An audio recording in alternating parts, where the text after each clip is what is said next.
नमस्कार, भारत एक्सप्रेस में आपका स्वागत है। मैं हूँ हरिशंकर कुमार। बिहार चुनाव में आधी आबादी, जी हाँ, हम आधी आबादी मतलब महिलाओं की बात कर रहे हैं। इस बार विधानसभा चुनाव में महिलाओं का समर्थन या वोट किस पार्टी को मिल रहा है? वैसे तो पिछले कई चुनाव से आप देख रहे हैं लगातार कि जेडीयू को सबसे ज़्यादा महिला वोटरों ने वोट किया है। उसकी काफ़ी सारी वजह है, लेकिन इस बार भी जेडीयू ने महिलाओं के लिए जैसे जीविका दीदी है और भी कई घोषणाएँ की हैं, जिसका सीधा-सीधा लाभ महिलाओं को मिलने वाला है जिस योजना की वजह से। इसी विषय पर चर्चा के लिए हमारे साथ कई मेहमान हैं। सबसे पहले चूँकि महिलाओं की बात हो रही है, तो सबसे पहले प्राची कौशिक आपका स्वागत है। आप सामाजिक कार्यकर्ता हैं, हमारे साथ में अभिनव नारायण हैं, आप राजनीतिक विश्लेषक हैं और विशाल तिवारी संपादकीय सलाहकार हैं भारत एक्सप्रेस में और हमारे साथ जुड़ी हैं अनुपमा। आप भी सामाजिक कार्यकर्ता हैं, आपका भी स्वागत है, आप सभी का स्वागत है। लेकिन सबसे पहला सवाल मेरा प्राची कौशिक जी से रहेगा। मैडम, इस बार बिहार चुनाव में आप किस नज़रिए से देखती हैं? आपका क्या आकलन कहता है महिलाओं को लेकर के?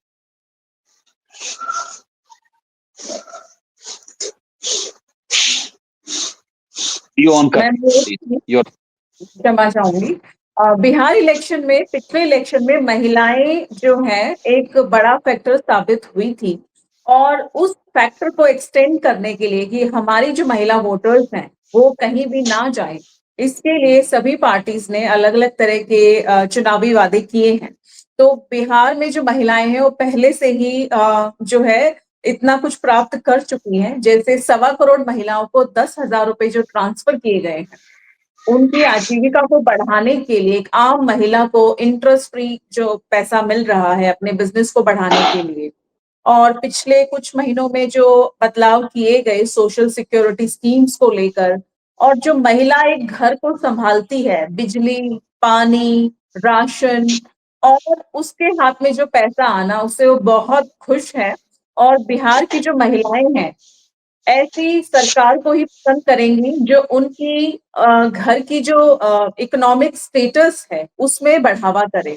तो इतने सारे जो फायदे, जैसे कि रिजर्वेशन मिल जाना पंचायत में, 50% पुलिस रिक्रूटमेंट में रिजर्वेशन का फायदा मिलना, और इन जो अलाउंसेस है उनको बढ़ा दिया गया। इन जो ममता दीदी हैं, आशा दीदी हैं, उनकी जो पैसा उनको जो मिलता है उसमें बढ़ोतरी की गई है। तो पूरी तरह से महिलाओं को सेंटर में रख के ये फायदे दिए जा रहे हैं। और एक बड़ा फैक्टर जो पिछले इलेक्शन में भी था और अभी भी रहेगा कि शराब बंद होने से महिलाओं की जो आय बढ़ी, घर का जो पैसा बच रहा था। तो महिलाएं पूरी तरह से तैयार हैं कि हमें ऐसी ही सरकार लेके आनी है जो महिलाओं को मजबूत करे। जी, हमारे साथ अनुपमा जी, शराबबंदी के बाद डॉक्टर प्राची कौशिक जी ने भी बताया, तो शराबबंदी के बाद बहुत सारी महिलाएँ जो हैं वो जेडीयू का समर्थन करने लगी। लगातार चुनाव में हम देख रहे हैं कि उनको महिलाओं का सबसे ज़्यादा वोट मिलता है। और इस बार भी बहुत सारी घोषणाएँ हुई हैं और कुछ तो इम्प्लीमेंट भी हो गया है। तो महिलाएँ जो हैं इस बार बिहार में मतलब जेडीयू को लेकर कि क्या आपका आपका क्या आकलन कहता है? सभी को नमस्कार। मैं थोड़े देर से जुड़ी तो मैं बाकी श्रोताओं को सुन नहीं पाई, लेकिन मैं प्राची जी को सुनी तो मैं उनसे सहमत हूँ। लेकिन मुझे जहाँ तक लगता है कि ये काफ़ी नहीं है, शराबबंदी को जो आप ज़िक्र कर रहे हैं वो काफ़ी नहीं है। हमारे घर जो हमारी एक सहायिका है घर की, वो जब सुबह काम करने आती है तो 500 से 600 मीटर की दूरी पे यहाँ से उनका घर है। और वो बताती है कि जाना है दीदी, हम घरे से जब तोरा ही लगी चलेगी तोहर घरे आवेला, तो उतना दूरी में हरियर साग सब्जी और फल मिले चाहे ना मिले, दारू जरूर मिल जाए, सूंघे वाला भी, चाटे वाले भी, सब तरह के नशा मिला है। तो मतलब कहने का अर्थ ये है कि आप शराबबंदी की जो बात कर रहे हैं, ये पूरी तरीके से बिहार में फेल है सरकार। ये पक्ष हो विपक्ष हो, इस चीज को अगर वो कह रहे हैं कि शराबबंदी है तो बहुत ही बुरी हालात में है। मैं पटना महानगर के पॉश एरिया में रहती हूँ और बहुत आसानी से मैं नाबालिग बच्चों को यहाँ पे हर तरह का नशा करते खुलेआम सड़कों पे गलियों में देख रही हूँ। और पुलिस बेबस है, इनको कुछ नहीं करती है, ना पकड़ती है। तो शराबबंदी के मुद्दे पे मुझे नहीं लगता कि महिला एकजुट है, लेकिन हाँ, बहुत सारी चीज़ें हैं, लगातार महिलाएँ लगातार नौकरी में आई। दुर्गा पूजा की भी छुट्टी चल रही थी। हम लोग घूमने निकले थे, तो सड़कों पे जितना पुरुष दिख रहे थे पुलिस की वर्दी में, उससे कहीं ज़्यादा महिलाएँ दिख रही थी। तो कहीं न कहीं एक सुरक्षा का भाव महिलाओं में आया है, कि भाई महिला पुलिस है तो हम सुरक्षित हैं। 12 बजे, 2 बजे, 4 बजे तक जो भीड़ अब दिख रही है, पिछले 2-3 वर्षों में दिख रही है, वो पहले नहीं दिखती थी दुर्गा पूजा, दिवाली, छठ के दौरान। तो ये एक सुरक्षा का भाव है। सुबह 5 बजे जब स्टेशन जाएँगे, बस स्टैंड जाएँगे, तो डेली पैसेंजर जो महिलाएँ हैं ना, जो कि बिहार के अलग-अलग क्षेत्रों में कार्यरत हैं, वो आपको बस में, ट्रेन में भर-भर के जाते दिखेंगी, शाम को लौटते दिखेंगी। तो ये खूबसूरत तस्वीर ज़रूर है। लेकिन कई ऐसे ज़मीनी मुद्दे हैं महिलाओं के, जब वो नौकरी में आ रही हैं, तो उसपे अभी कोई भी पार्टी बात नहीं कर रही है। मुझे उम्मीद है कि जदयू आगे संवेदनशील हो महिलाओं को लेके और ज़्यादा, तो शायद बात करे, लेकिन तत्काल कोई भी पार्टी उस पे बात नहीं कर रही है। जैसे कि अब जैसे बहुत बड़ा आबादी जब नौकरी में आए हैं, तो उनके बच्चे कहाँ रहेंगे? क्योंकि हमारा मैटरनिटी लीव का एक टाइम पीरियड है, लिमिटेड टाइम पीरियड। तो हमारा जो सामाजिक संरचना है कि ज़्यादातर महिलाएँ ही अपने बच्चों का देखभाल करती है, माँओं की ज़िम्मेदारी होती है। तो वो जब माँ बनती है महिलाएँ, वर्किंग वुमेन, तो उनके बच्चे कहाँ रहेंगे? तो हमारा वर्किंग प्लेस वैसा नहीं है। हमारा ना स्कूल में जहाँ 60-70% आज महिलाएँ टीचर भरी हुई है, वहाँ भी ऐसी कोई फैसिलिटी नहीं है कि वो अपने बच्चे को ले आके रख सके। बैंकों में नहीं है, या कोई भी, चाहे वो सचिवालय हो या अन्य वर्क प्लेस जो है बिहार का, वहाँ महिलाओं के लिए इतना संवेदनशील नहीं है कि वो अपने बच्चों को लेके जाए और उनको क्रेच फैसिलिटी मिले। तो ये एक बहुत बड़ा समस्या है, जिसकी वजह से ना भी जो बच्चे आ रहे हैं इस दुनिया में, उनमें ऑटिज़्म बढ़ा है। वो घर पे अपनी माँओं के बगैर, अपने घर में पुरुषों के भरोसे, घर के पुरुषों के भरोसे रहते हैं। वो वो टीवी चला दिए, मोबाइल दे दिए कि अरे भाई, बच्चा उलझा रहेगा उसमें, परेशान नहीं करेगा। तो इस चक्कर में बच्चों का जो मेंटल प्रॉब्लम है, ऑटिज़्म का, वो बहुत बढ़ा है। और ये बहुत ही गंभीर समस्या उभर के सामने आ रही है, जिसपे अभी कोई भी सरकार, चाहे वो केंद्र सरकार हो, बिहार सरकार हो या अन्य भी राज्य में, कोई भी बहुत बड़ा इसके लिए उपाय नहीं ढूँढ रहे हैं। तो आप जब महिलाओं को नौकरी दे रहे हो, तो उनके वर्क प्लेस को भी उस तरीके से बनाओ कि वो अपने बच्चों को लेके जाए, उनको एक स्वस्थ वातावरण मिले, बच्चों का देखभाल अच्छे से हो, कोई दिक्कत ना आए। या फिर ये क्रेज तो बहुत बड़ी बात हो गई। मुझे लगता है कि जो बेसिक समस्या है हमारा, कि आप किसी भी शहर में बिहार के निकल जाओ, राजधानी से लेके अन्य बाकी शहरों में भी, आप कहीं भी ना महिलाओं को शौचालय नहीं देखेंगे, बहुत कम है। आपको बड़े-बड़े मॉल और मल्टीप्लेक्स में तो मिल जाएँगे, लेकिन आप सोचिए इतनी बड़ी आबादी घर से निकल रही है, और हर महिला का ऑफ़िस नहीं है जहाँ पे उनको शौचालय मिल जाएगी। बहुत बड़ा आबादी हमारा द्वितीय और तृतीय क्षेत्र में कार्यरत है, जो खेतों में कार्यरत है, आंगनबाड़ी में कार्यरत है, पंचायत में कार्यरत है, सड़कों पे रेहड़ी ठेला लगा रही हैं। उन सब के बारे में अगर आप सोचें, तो वो सुबह घर से निकलती है, शाम वापस जाती हैं, और उस दौरान ना उनके पास शौचालय नहीं है। कितनी बड़ी विडंबना है। और कई सारे पुलिस जो स्टेशन है, वहाँ पे भी शौचालय नहीं है। पटना हाई कोर्ट में तो कुछ वर्ष पहले बना है। तो हम महिलाओं को लेकर के सोचते हैं कि नौकरी दे दिए, सब कुछ दे दिए, लेकिन हमारी संवेदना शून्य हो जाती है कि उनके शौचालय तक के बारे में नहीं सोच पा रहे हैं। तो ये हमको लगता है कि आज के समय में ना, ये थोड़ा बहुत ही गंभीर, थोड़ा नहीं, बहुत ही गंभीर चीज़ है। थोड़ा संवेदनशील होकर के सरकार को अपनी चीज़ों पे ध्यान देने की ज़रूरत है। 10,000 दे रहे हो, आप रोज़गार से जोड़ रहे हो, अच्छी बात है। लेकिन आप उसके अलावा उनके उनके उनके बच्चों के स्वास्थ्य के बारे में भी सोचो। जो कि जहाँ पे हमारी पूरी की पूरी जो सरकार है, उनकी तंत्र है, वो फ़ेल है। और आप मैनिफेस्टो उठा के देखो, महिलाओं के नौकरी के बारे में बात होगी, सब चीज़ के बारे में बात होगी। उनकी सुरक्षा में इन सब चीज़ के बारे में कभी बात नहीं होती कि हाँ, हम एक अच्छा शौचालय देंगे, चाहे हम इतने-इतने किलोमीटर पे उनके लिए पेयजल या वैसा कुछ मुहैया कराएँगे। जी, आपके पास मैं लौटूँगा। हमारे साथ जी, अभिनव जी भी हैं। अभिनव जी, मतलब आधी आबादी का वोट तो ठीक है, किसी भी सरकार को मिलती हो, किसी पार्टी को मिलती हो, जेडीयू हो चाहे जो भी पार्टी हो, लेकिन उनको फैसिलिटी भी तो बढ़ानी पड़ेगी, क्योंकि आधी आबादी का सवाल है। जितना पुरुष वोटर आस-पास में उतनी ही महिलाएँ वोटर, तो उनको फैसिलिटी तो बढ़ानी पड़ेगी। सुरक्षा का माहौल क्रिएट करना पड़ेगा। बिल्कुल हरिशंकर जी, आपने बहुत सही प्रश्न उठाया कि फैसिलिटीज को बढ़ाने की भी जरूरत है। जिस तरीके से आप जितने वोट लेने के प्रति जागरूक है, अभी जिस तरीके से आपने माहौल देखा दोनों पक्षों से, वो चाहे महागठबंधन हो या वर्तमान में एनडीए की सरकार हो जो बिहार में लगातार 20 वर्षों से अधिक समय से राज कर रही है, तो अभी जितनी चेतना के साथ ये लोग सीट बंटवारा कर रहे हैं, एक दूसरों को साथ लाने की बात कर रहे हैं, लेकिन यही अगर काम के प्रति सजगता दिखाई होती, यही 20 वर्षों में अगर हम अपने कार्यों पर समर्पित भाव से काम किए होते, तो शायद आज कुछ ना कुछ स्थिति जरूर सुधरी होती। मैं ये नहीं कह रहा हूं कि स्थिति में सुधार नहीं आया है, बेशक स्थिति में सुधार आया है, लेकिन कुछ ऐसे पहलू हैं जिस पर हम लोग को विचार करने की जरूरत है। बहुत संवेदनशील मुद्दा, जैसे अभी अनुपमा जी ने भी उठाया, बहुत सारे ऐसे इश्यूज हैं जिस पर हमको चर्चा करने की जरूरत है। महिलाओं का वोट सिर्फ वोट बैंक नहीं रहना चाहिए। महिलाओं के प्रति हम लोगों की संवेदनशीलता भी बनती है कि उस परिस्थिति में, जिस परिस्थिति में आज भी ग्रामीण इलाकों में आप जाइए हरिशंकर जी, और आपको पता चलेगा कि ऐसी महिलाएं हैं, बहुत सारे ऐसे पहलू हैं जहां पर लोगों को पता नहीं है कि है क्या ये चीजें।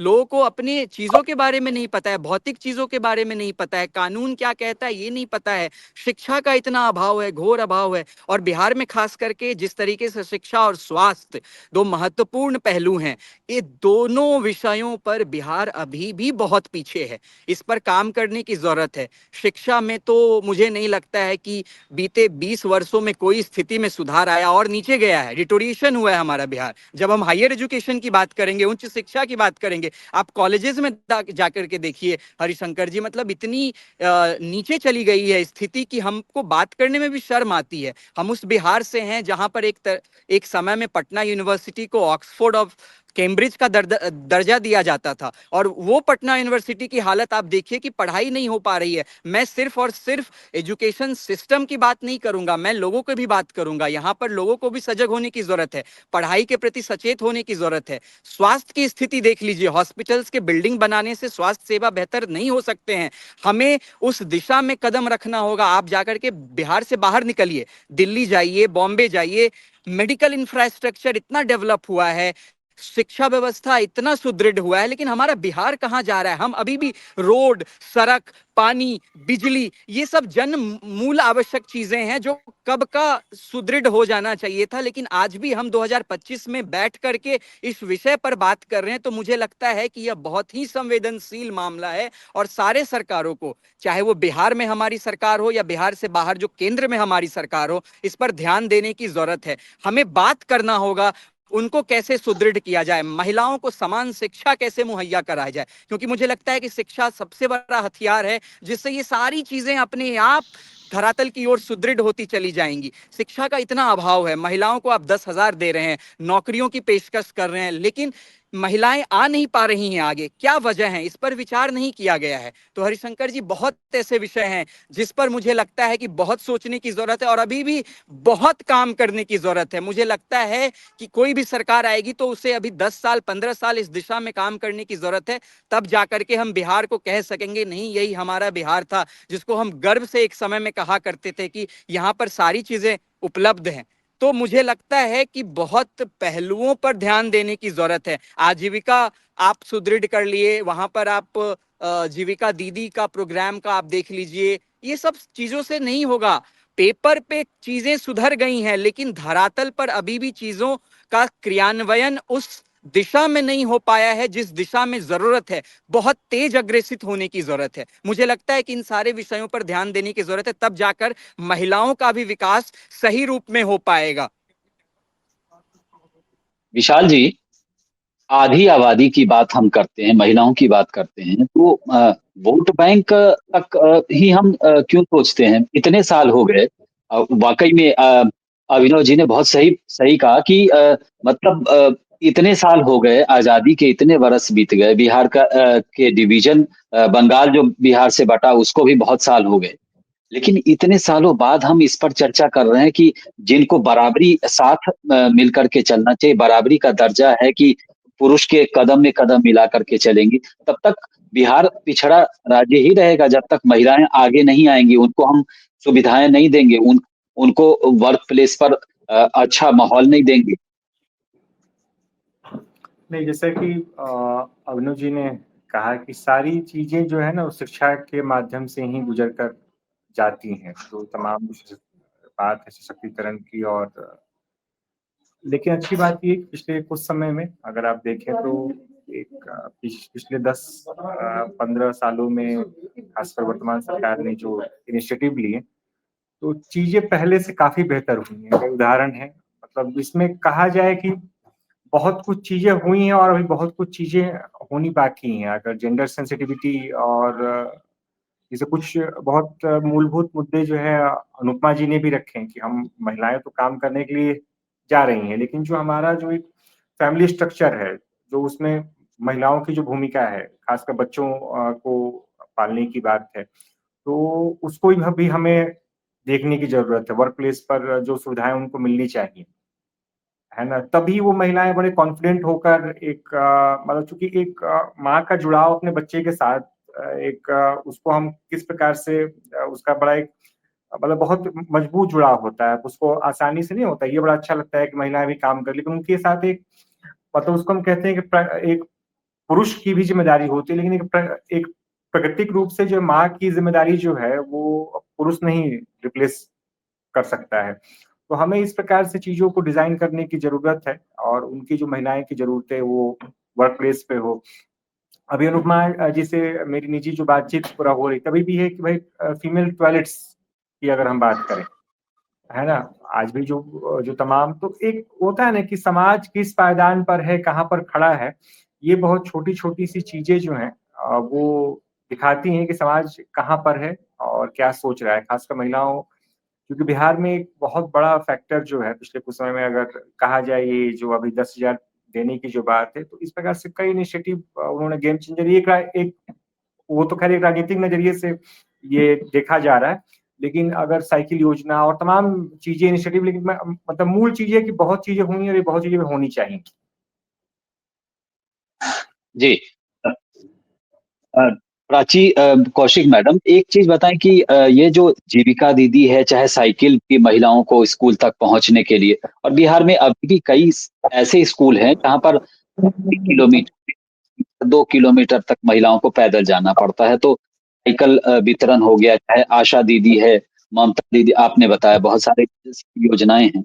तो ठीक है, देर से ही सही, लेकिन सरकार उस दिशा में है और चर्चा हो रही है, तो आज न कल उसको आगे बढ़ना है। और मुझे लगता है कि वक़्त तो लगता है, क्योंकि इतने वर्षों तक अगर बहुत सारी चीज़ें नहीं हुई थी, तो पिछले कुछ सालों में अगर होता हुआ दिख रहा है, तो लगता है कि कुछ अच्छा हो सकता है। देखिए, इंफ्रास्ट्रक्चर की मैं बात करूँ, वो अप टू द मार्क नहीं है, जिस हिसाब से बिहार का होना चाहिए। लेकिन पिछली सरकारों के मुकाबले अगर हम देखें तो परसेंटेज इम्प्रूव होने का थोड़ा बढ़ा है। और जो नया अभी वोट पड़ेगा और इलेक्शन होगा, तो महिलाएं तैयार हैं कि उनको किसको वोट देना है, कि कौन उनको जंप करा सकता है। कि बिहार आज पूरे देश में कुछ चीज़ों में बहुत पिछड़ा हुआ है। जैसे मैं कुछ आपको बातें बताना चाहूँगी। मेंस्ट्रुअल हाइजीन प्रोडक्ट्स जो हैं, जो रूरल वुमेन है बिहार की, उनका यूसेज सबसे ज़्यादा लो है, सैनिटरी नैपकिन्स का। और महिला जो उद्यमी हैं, 1 लाख महिला उद्यमी रजिस्टर हैं उद्यम पोर्टल पर भारत सरकार के। लेकिन क्या वो महिला उद्यमी जो हैं, अपना लोन लेके बिज़नेस कर पा रही हैं? उनका सक्सेस रेट क्या है? और इंफ्रास्ट्रक्चर किसी भी महिला के किसी भी स्टेट में आगे बढ़ने के लिए 3 चीजें आवश्यक होती है। इसमें से सरकार ने कुछ 2 चीजें की हैं, लेकिन एक अभी बाकी है। पहला है सेफ्टी सिक्योरिटी, कनेक्टिविटी इंफ्रास्ट्रक्चर, और थर्ड है अपॉर्चुनिटीज एंड प्लेटफॉर्म। तो अपॉर्चुनिटीज इन प्लेटफॉर्म किए क्रिएट किए जा रहे हैं, सेफ्टी सिक्योरिटी का भी ध्यान रखा जा रहा है। लेकिन आप को एक बात पहले भी अभी एक पैनलिस्ट ने कहा कि जो कहीं पहुंचने का जो डिस्टेंस है, कि वो फैमिली को उतना टाइम नहीं दे पा रही है, आने जाने में समय लग रहा है। बारिश में फ्लड जब बारिश बिहार में आता है तो कितना बुरा हाल होता है। और जो रेट है क्राइम का, रिपोर्टिंग का, वो बढ़ा है, सर्विलेंस बढ़ी है। तो हम कहीं न कहीं ओवरऑल इम्प्रूवमेंट देख पा रहे हैं। लेकिन ये एक दुःख की बात है कि इलेक्शन से पहले ही बहुत सारी चीज़ें सिर्फ़ इसलिए दी जाती हैं ताकि महिला जो वोटर्स हैं कहीं ना जाए, एक पर्टिकुलर अपने सबको लुभाना है कि हमें वोट मिले। लेकिन महिलाओं को ही स्वयं पूछना होगा बिहार की वोटर्स को कि जो उनके रिजर्वेशंस हैं वो इम्प्लीमेंट भी हो। जो उनके खातों में पैसा आना है वो आ जाए समय पर। वन टाइम नहीं है। और जो सोशल सिक्योरिटीज है, जो रिन्यूमरेशंस बढ़ा है, क्या वो आज की महंगाई के हिसाब से है? तो ये सब जो मुद्दे हैं, हम काफ़ी समय से बिहार में काम कर रहे हैं। मैंने खुद देखा है कि जो सैनिटरी नैपकिन डिस्ट्रीब्यूशंस है, सरकार की तरफ से जो सुविधा पैड्स हैं, जन औषधि केंद्र है, सेंट्रल गवर्नमेंट की इतनी स्कीम्स हैं, उनसे यकीनन कहीं न कहीं महिलाओं का जीवन स्तर इम्प्रूव हुआ है, मैं ऐसा मानती हूँ।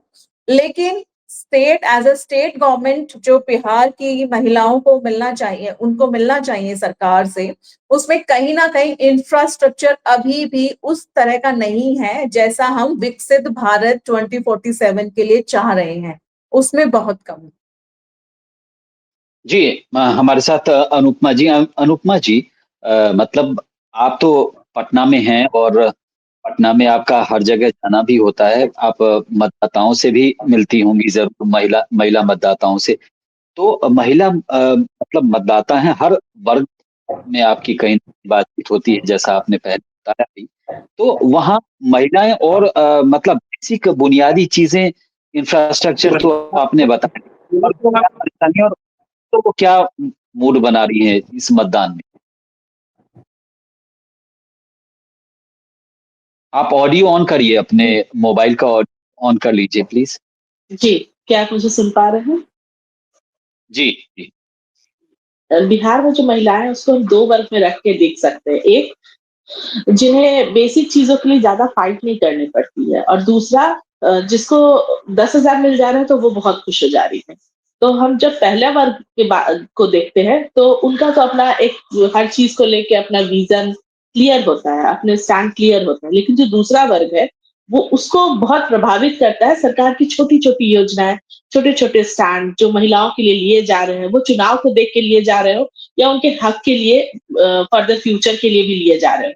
तो वो बहुत प्रभावित करता है। मैं बस एक छोटा-सा एग्ज़ाम्पल दूँगी। मेरे पास में ही एक आंटी रहती है, तो जिस समय एनडीए गठबंधन के साथ नीतीश जी नहीं थे और राजद के साथ थे, उस समय की बात है कि हम जब उनसे पूछे कि आंटी किसको वोट दे रहे हैं? तो कहे, अंकल तो दिलथुन है बीजेपी के, लेकिन हम तो नीतीशे के देम काहे के हमरा नौकरी लगल है। वो आंटी टीचर थी। तो ये एक बहुत बड़ा चीज़ है और ये हर घर की कहानी है। महिलाओं को जो रोज़गार से जोड़ा गया, महिलाओं को आर्थिक सशक्तिकरण की तरफ ले जाया गया, वो बहुत बड़ा फैक्टर है नीतीश कुमार को सपोर्ट करने के लिए। उनको कोई फ़र्क नहीं पड़ता है कि सामने वाला इंसान जो उस क्षेत्र में खड़ा है उनकी जाति का है, नहीं है। महिलाओं के आगे जाति फ़ेल है, क्योंकि महिलाओं की कोई जाति नहीं होती है। उनका अपना एक अपना ओपिनियन होता है।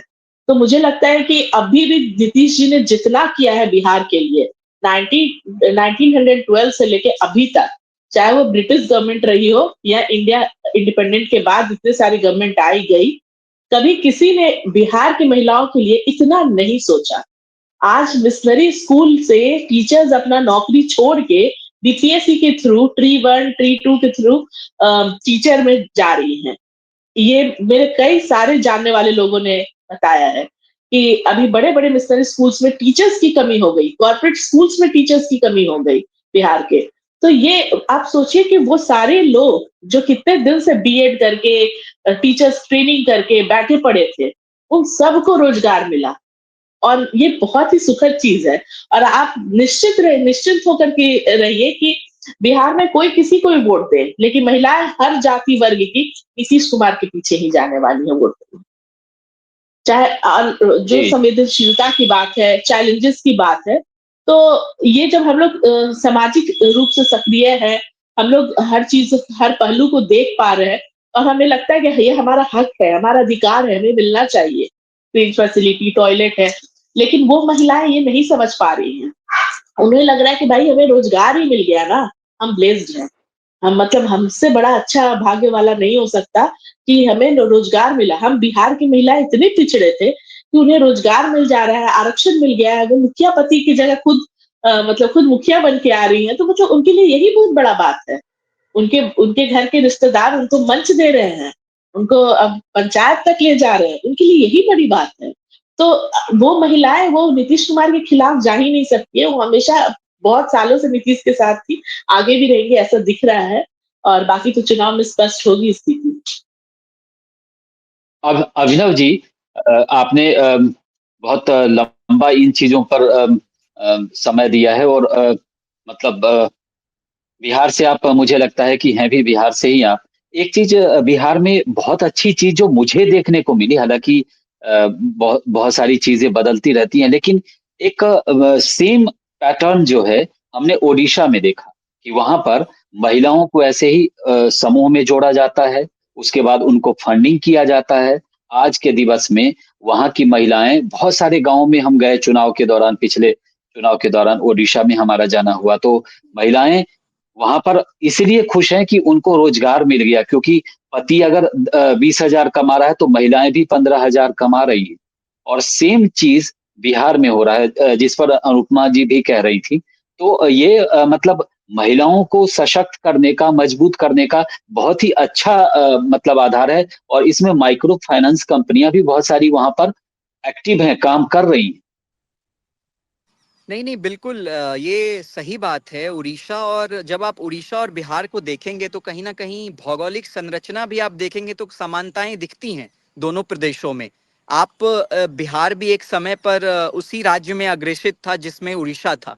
तो दोनों उठ करके, और वहां पर जिस तरीके से बीजू पटनायक और उसके बाद जो उनकी पूरी टीम है जो काम किए हैं, और नवीन पटनायक ने बहुत बेहतरीन काम किया उड़ीसा में, जितने सामाजिक संरचना को जोड़ने की जो बात होती है, सेम उसी धर्रे पर हमारे यहाँ श्रीमान नीतीश कुमार जी ने भी बहुत अच्छे से बिहार को संभाला, उसमें कोई डाउट नहीं है। जिस तरीके से बिहार था और 2005 के बाद जिस अवस्था में उन्हें बिहार मिला, और वहां से यहाँ तक की जो जर्नी है, जो सफर है, वो अपने आप में बहुत काबिलिए तारीफ है। लेकिन कहीं ना कहीं हमारा बिहार है, हमारे बिहार से लगाव है, तो जो चीजों की कमियां हैं अभी भी बिहार में, और जहां पर वो गैप है उसको भी भरने की जरूरत है। और हम लोग अगर उस दिशा में अग्रेसित हैं तो मुझे लगता है कि हम लोग यहाँ जितने बैठे लोग हैं, आप हुए, हम हुए, और यहाँ पे जितने पैनलिस्ट हैं और इसके इतर बिहार से संपर्क रखने वाले जितने भी लोग हैं, अगर बिहार की दिशा में सोचते हैं तो ये अपने आप में बिहार के लिए आने वाले समय में एक अच्छा भविष्य और अच्छा उज्जवल भविष्य बिहार के लिए दिखता है। तो मुझे लगता है कि बिल्कुल माइक्रो फाइनेंसिंग कंपनियां, या फिर कह ले कि जो ग्रामीण स्तर है, महिलाओं को जोड़ने के साथ साथ कुछ ना कुछ नए दिशा में अग्रेसित किया जाता है, उनको चीजें सिखाई जाती है, कैसे अपने अंदर के हुनर को आगे बढ़ाना है और कैसे लोगों तक पहुंचाना है। उसके जरिए रोजगार का भी सृजन होता है, उसके जरिए उनके समय पर भी ध्यान दिया जाता है, उनका समय भी यूटिलाइज होता है, और साथ साथ उससे जीविकोपार्जन भी होता है। तो ये तीनों चारों जो चीज है वो एक साथ मिलकर के जब आती है तो जरूर और महत्वपूर्ण रूप से वह किसी ना किसी प्रदेश के योगदान में काफी होता है, सराहनीय होता है। लेकिन अभी भी मुझे लगता है कि हमें कुछ ऐसे विषयों पर ध्यान देने की जरूरत है जहां पर गैप दिखता है, और मुझे लगता है कि आने वाले जो भी सरकार इसके बाद काम करेगी, या अभी वर्तमान की सरकार काम करेगी, तो मुझे लगता है इस दिशा में बहुत सोचने की जरूरत है। महिलाओं को सशक्त सिर्फ और सिर्फ रोजगार देकर के ही नहीं किया जा सकता है,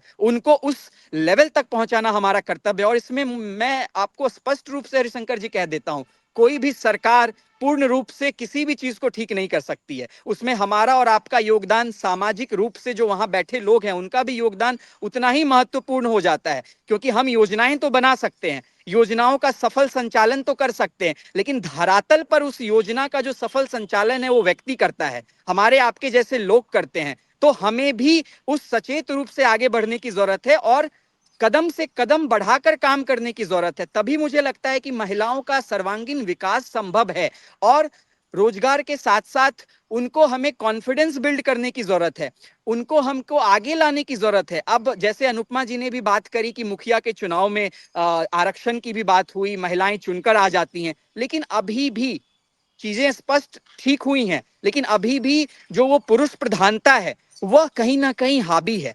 और वो चीज जब तक दूर नहीं होगी, महिलाओं को भी मुझे लगता है कि वो सामाजिक संरचना ऐसी बन गई है, दूर करने में समय लग रहा है, लेकिन धीरे धीरे धीरे धीरे हम उस ओर अग्रसित हो रहे हैं, जहां पर चीजें अब धीरे धीरे ठीक हुई हैं और भी ठीक होंगी, तब जाकर के हमारा बिहार भी उस श्रेणी में आ जाएगा। और मुझे लगता है ये सिर्फ बिहार की ही नहीं, अब जब भारत के बहुत सारे स्टेट्स को उठाएंगे तो ये प्रॉब्लम हर जगह है।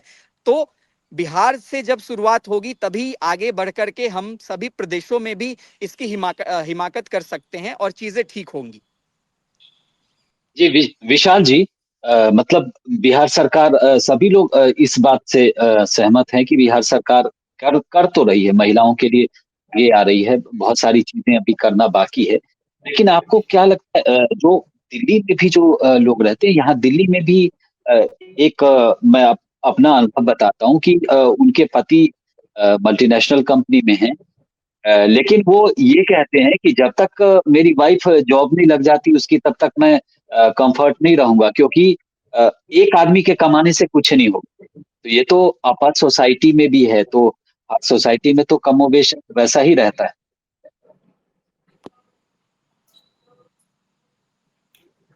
जो मैंने शुरू में जो बात कही ना कि एक नैसर्गिक रूप से महिला अगर मतलब अभी जो समाज की जो चाहत जो बदली है कि दोनों लोग वर्किंग रहें, वर्किंग रहने कोई दिक्कत नहीं है, लेकिन है ना बच्चे की जिम्मेदारी वो कौन, मतलब कहने के लिए तो हम कह सकते हैं कि पुरुष महिला दोनों, लेकिन एक है ना कि टाइम पीरियड होता है जिसमें बच्चों को समय, और खासकर महिला चूंकि प्राकृतिक रूप से माँ जो है अपने बच्चे के ज्यादा नजदीक रहती है।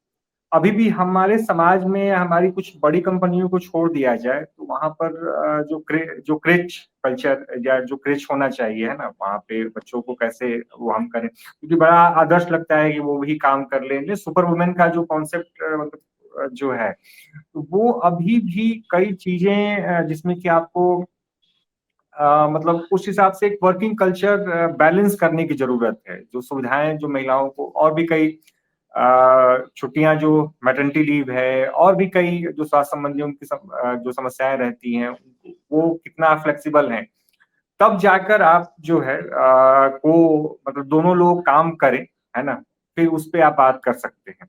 और वैसे चूंकि बिहार की बात हो रही है, हम यहाँ पर अभी भी क्या है कि बिहार या और भी देश के अन्य राज्यों में भी महिलाएं चुनी तो जाती हैं, लेकिन ये क्या होता है कि किसी की पत्नी है तो किसी की बेटी है, ये मतलब एज ए इंडिपेंडेंट जो एक उनकी फिगर जो होनी चाहिए, वो अभी भी स्थापित नहीं हो पाई। मतलब कुछ एक महिलाओं को छोड़ दें तो माना ये जाता है कि हाँ भाई उनके पति को टिकट नहीं मिला या उनको टिकट नहीं लड़ना है, तो उनकी जगह पे ये दे दिया गया, या किसी की बेटी तक, तमाम ऐसे उदाहरण है। तो मुझे लगता है कि अभी एक कदम और अभी आगे जाने की जरूरत है, तब हम एक कॉम्पैक्ट रूप में हम चीजों को देख पाएंगे। जी, चलते चलते में हम सभी अपने गेस्ट से सवाल पूछते हैं। तो अनुपमा जी, छोटे में ही रखेंगे। अ, मतलब अभी आपको क्या लगता है कि बिहार में एजुकेशन पर और क्या करने की जरूरत है, महिलाओं के लिए और क्या करने की जरूरत है? जो भी सरकार आए वो इस पर ध्यान दे, इस पर काम करे, ताकि महिलाओं को और मजबूत सबल बनाए। ऑडियो ऑन कर लीजिए प्लीज। ऑडियो ऑडियो ऑन कर लीजिए, ऑडियो। क्षमा चाहूंगी, जी क्षमा जी। चाहूंगी।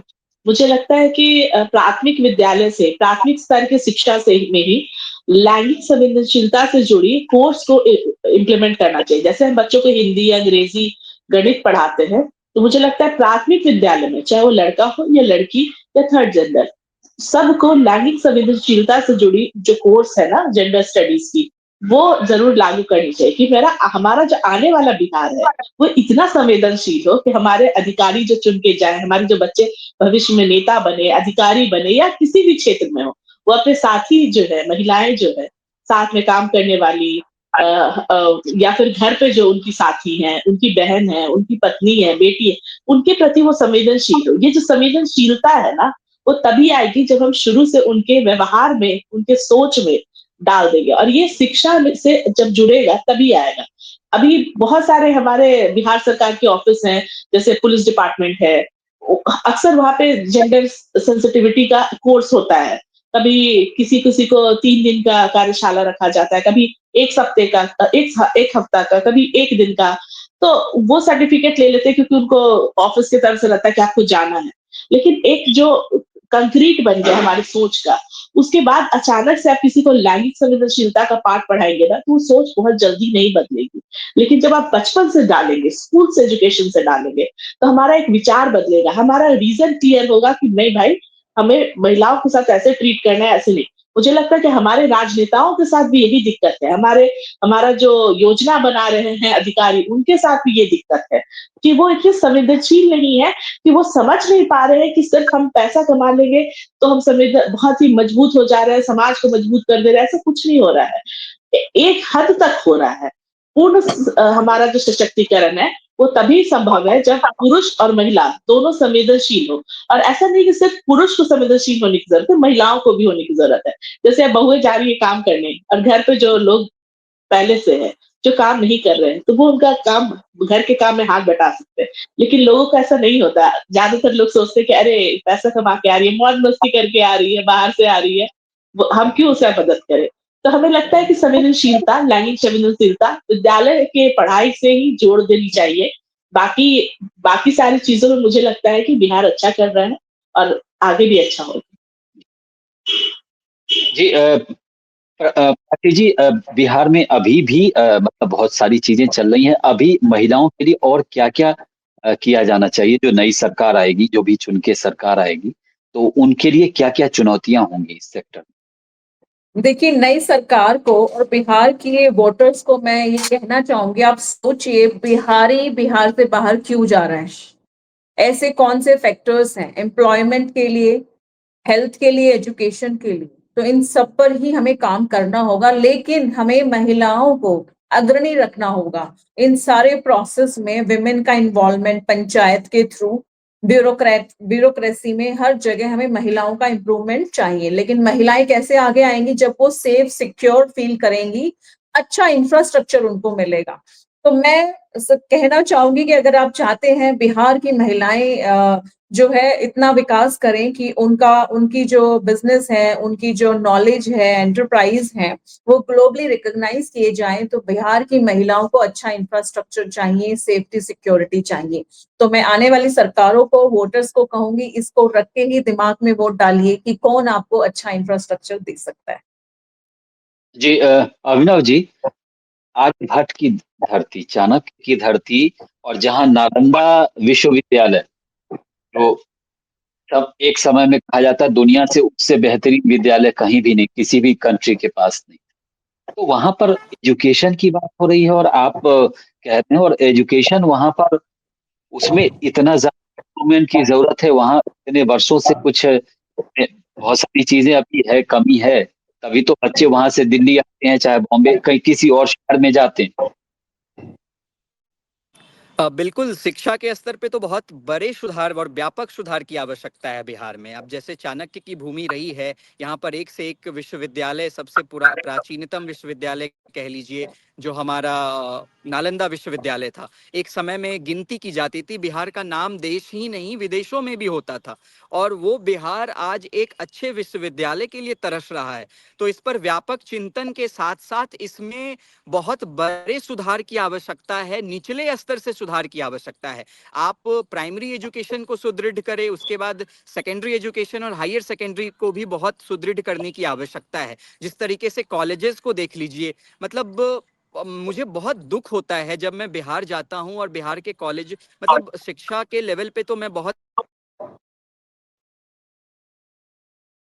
चला है कि अभी बहुत सुधार की आवश्यकता है। एक भी बढ़िया प्राइवेट यूनिवर्सिटीज भी नहीं है। गवर्नमेंट को तो छोड़ ही दीजिए, वो तो अपने निचले स्तर पर है ही। लेकिन जो प्राइवेट यूनिवर्सिटी जो बाहर आप जाकर के देखिए, बॉम्बे देख लीजिए, वेस्ट बंगाल, महाराष्ट्र जो गढ़ रहा है, और मेडिकल इंफ्रास्ट्रक्चर के मामले में महाराष्ट्र एक बेजोर उदाहरण है। और अच्छे अच्छे छोटे छोटे गांवों में वहां पर अच्छे अच्छे मेडिकल कॉलेजेस उपलब्ध हैं।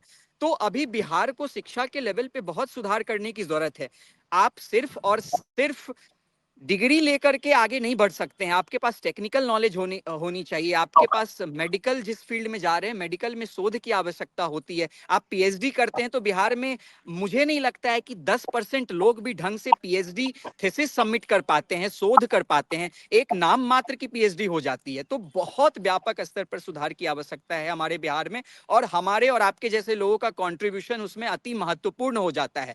कोई भी सरकार, मैं फिर से कह रहा हूं, कोई भी सरकार इसको पूर्ण रूप से ठीक नहीं कर सकती है, क्योंकि आप जब बाहर जाकर के बाहर के राज्यों को भी देखेंगे तो वहां पर सरकार के अलावा भी वहां पर बहुत सारे ऐसे लोग हैं जो चीजों को सुधार रहे हैं। बहुत सारे यूनिवर्सिटीज, बहुत सारे अच्छे कॉलेजेस डेवलप हुए हैं। लेकिन हमारी बिहार की पॉलिसीज, क्यों नहीं आज तक एक ढंग का प्राइवेट यूनिवर्सिटी डेवलप हो पाया? सरकारी को तो आप ठीक कर लीजिए, पहले सरकारी विश्वविद्यालय की इस दुर्दशा को देखिए। ढंग से आप वीसी के अपॉइंटमेंट पर बात करेंगे। आज बिहार में जितने भी विश्वविद्यालय हैं, सारे वाइस चांसलर को उठा करके देख लेंगे तो हरिशंकर जी, मैं दुख के साथ कहता हूं कि अभी उस लेवल पर वाइस चांसलर की नियुक्ति तक नहीं हो पा रही है। तो शिक्षा को व्यापक स्तर पर ले जाने की बात तो दूर की बात है। तो मुझे लगता है कि हम बिहार के लिए सोच रहे हैं तो हमें कमियों पर भी ध्यान देने की जरूरत है, क्योंकि शिक्षा और स्वास्थ्य जब तक सुदृढ़ नहीं होगा तब तक आप लाख योजनाएं दे दीजिए, लाख विकास के पैमाने पर देख लीजिए, आप लोग उस लेवल तक पहुंच ही नहीं पाएंगे। लोग समझ नहीं पाएंगे कि मुझे क्या मिल रहा है और क्या नहीं मिल रहा है। लोगों की जानकारी नहीं होगी। तो मुझे लगता है कि इन सब चीजों पर व्यापक सुधार की जरूरत है। जी प्राची जी, आप कुछ कहना चाहती हैं? कम शब्दों में रखिएगा प्लीज जी। मैं कम शब्दों में कहना चाहूंगी सभी पैनलिस्ट को सुनकर कि नीतीश कुमार जी ने बिहार में लंबे समय तक वो मुख्यमंत्री पद पर रहे। वो चाहते तो पूरे बिहार को ट्रांसफॉर्म कर सकते थे। एक या दो पायदान नहीं, मैं ट्रांसफॉर्मेशन की बात कर रही हूँ। तो हमें ऐसी सरकार ऐसी चाहिए बिहार में जो उसको अब जो पिछली कमियां, जो बिहार का गौरव जो है, जो एंशियंट टाइम में बिहार को जाना जाता था, बुद्ध की भूमि, चाणक्य की भूमि, और बुद्धि से इतने आईएएस ऑफिसर्स निकलते थे। आज बिहार के लोग जाके शहरों में रिक्शा चला रहे हैं। उस गौरव को वापस करने के लिए हमें बिहार को ट्रांसफॉर्म करना होगा। अब एक या दो रैंक आगे बढ़ने की बात नहीं हो, अब होना चाहिए ट्रांसफॉर्मेशन, जो नीतीश कुमार जी कर सकते थे, पर अनफॉर्चुनेटली उन्होंने उतना नहीं किया जो बिहार डिजर्व करता था। जी विशाल जी, चलते चलते आपका रिएक्शन। बिहार के लिए महिलाओं की बात होती है तो महिला ही नहीं, एजुकेशन तो सबको चाहिए। और आधी आबादी का, चूंकि हम चर्चा उसी विषय पर कर रहे हैं, तो एजुकेशन नहीं तो बहुत बाकी चीजें तो उसके बाद की चीजें हैं। पहले तो एडुकेट करिए, बाकी जॉब है, रोजगार है, वो भी होगा, लेकिन सबसे पहले तो शिक्षा दीजिए। जी देखिए, दरअसल इसमें एक महत्वपूर्ण पहलू जो मेरा हमेशा से एक मानना रहा है कि हमें क्लर्कल माइंडसेट से बाहर निकलने की जरूरत है ना। वो व्हाइट कॉलर जॉब जैसे भी हो, नहीं होता है कि हमें 10,000 12,000। अब फोकस इस पे होना चाहिए कि एज एंटरप्रेन्योर के तौर पे समाज, एंटरप्रेन्योर माइक्रो लेवल पे जो है लघु उद्यमी को हम कैसे संरक्षण दे, विकास दे, तभी सभी समस्याएं जो है ना, एक पलायन है, रोजगार है, सभी इससे जुड़ी हुई हैं। हम वो सिंपल वो नहीं होता है कि हमने ग्रेजुएशन किया उसके बाद से हम फॉर्म पे फॉर्म भरे जा रहे हैं। वो रास्ता जो है ना, वो बहुत लंबा संघर्ष का रास्ता, फिर वो पलायन का रास्ता फिर होता है। फिर आप बाहर निकालते हैं, क्योंकि नौकरियों की एक अपनी एक सीमा है, उसके बियॉन्ड आप नहीं किसी को दे सकते हैं। उद्यमिता पे जब तक आप फोकस नहीं कीजिएगा, आप कहीं भी आप वो रास्ता जो है, मतलब एक बड़े सॉल्यूशन की ओर, और उसके लिए राजनीतिक दृष्टि चाहिए। जैसा कि इन्होंने कौशिक जी ने कहा, प्राची कौशिक जी ने, जो ट्रांसफॉर्मेशन की बात है, तो हमें एक राजनीतिक दृष्टि और विजन चाहिए जो जो जो एक लीडरशिप में हो, जो कि चीजों को देखे।